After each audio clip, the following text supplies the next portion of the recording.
Bom, agora, artigo 6º, as petições do sujeito passivo e suas intervenções no processo serão feitas.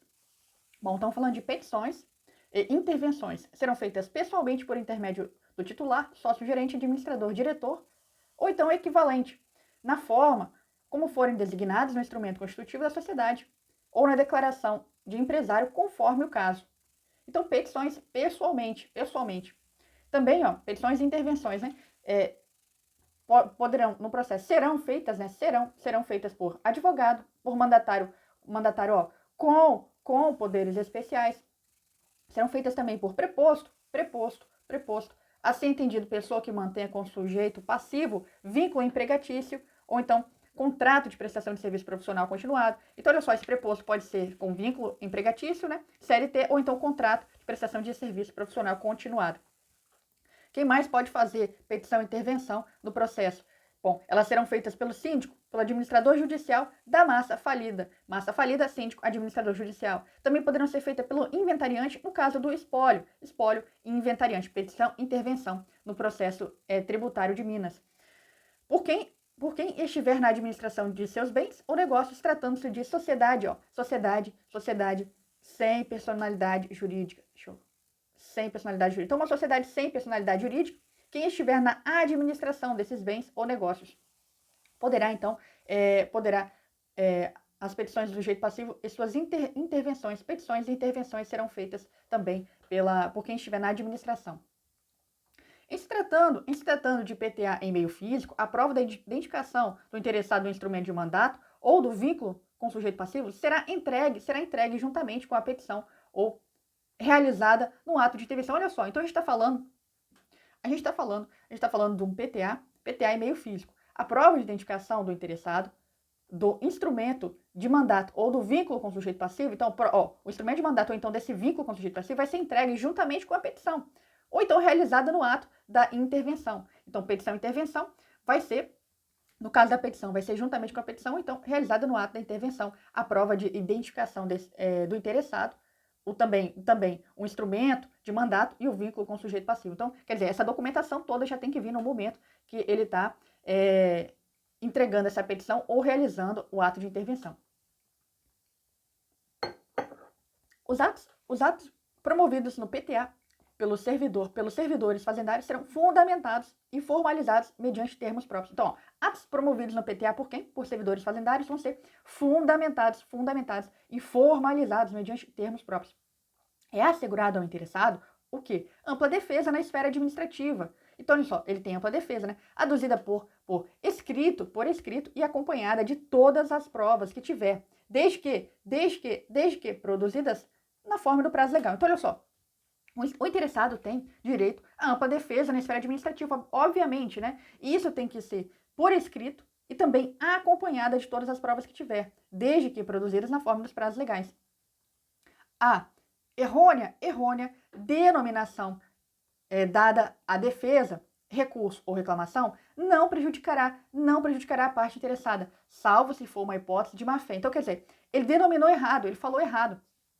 A gente pode lembrar do princípio da fungibilidade, né? Quer dizer, você vai transformar você vai preservar a essência sobre a forma também aqui, né? Fungibilidade das ações é quando você consegue, o cara entra com uma ação errada, você muda para que isso se encaixe, né? Mas também tem uma grande relação aí com o princípio da essência.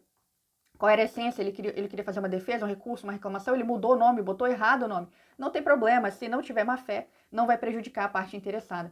As intimações do interessado dos atos do PTA devem informar sua finalidade e serão realizadas a critério da Fazenda Pública Estadual. Isso o quê? Pessoalmente, por via postal. Com aviso de recebimento pelo domicílio tributário eletrônico DTE.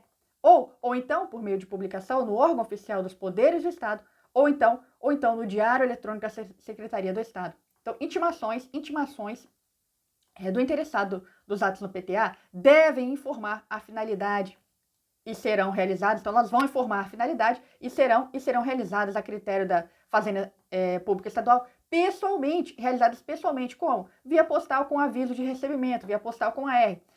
Como? Por meio do domicílio tributário eletrônico. ou então por meio de publicação no órgão oficial dos poderes do Estado, ou então no Diário Eletrônico da Secretaria de Estado da Fazenda. Bom, quando o destinatário se encontrar em local ignorado, incerto ou inacessível, ou ausente do território, ignorado, incerto, inacessível, ausente do território do Estado, e não tiver sido intimado em seu domicílio eletrônico, ou quando não for possível intimação via postal, inclusive na hipótese de devolução pelo correio, a intimação, então, será realizada mediante publicação no órgão oficial dos poderes do Estado, ou no Diário Eletrônico da Secretaria da Fazenda. Olha só, olha o tanto de coisa que tem que acontecer para que haja essa intimação mediante publicação no órgão oficial dos poderes, ou então no Diário Oficial da Secretaria. Quer dizer, vai ser uma intimação tipo por edital, né? Uma intimação que você não vai intimar pessoalmente. O melhor é que esse cara seja intimado, cadê? Pessoalmente. Mas, se o local for ignorado, incerto, inacessível ou ausente do território do Estado e não tiver sido intimado em seu domicílio eletrônico, ou quando não for possível a intimação via postal, quer dizer, vamos colocar esse nãozinho aqui, ó, não tiver sido intimado no domicílio eletrônico, ele está em local ignorado, incerto, inacessível, ausente do território do Estado, ou então não foi possível intimar via postal, quer dizer, em última hipótese, né? Inclusive você tentou pelo correio também, você tentou tudo, não conseguiu, daí você vai realizar essa intimação mediante publicação no órgão oficial dos poderes do Estado ou no Diário da Secretaria do Estado da Fazenda. Bom, em se tratando de EPTA relativo a crédito tributário, em que o sujeito passivo não seja credenciado, ele não é credenciado no DTE da intimação, constará o endereço eletrônico, login e senha para que o sujeito passivo promova o acesso ao PTA no CIARE. Então, olha só, se a gente está falando de um EPTA relativo a crédito tributário, em que o sujeito passivo ele não é credenciado no DTE da intimação, constará o endereço eletrônico, login e senha para que o sujeito passivo promova o acesso ao PTA no CIARE.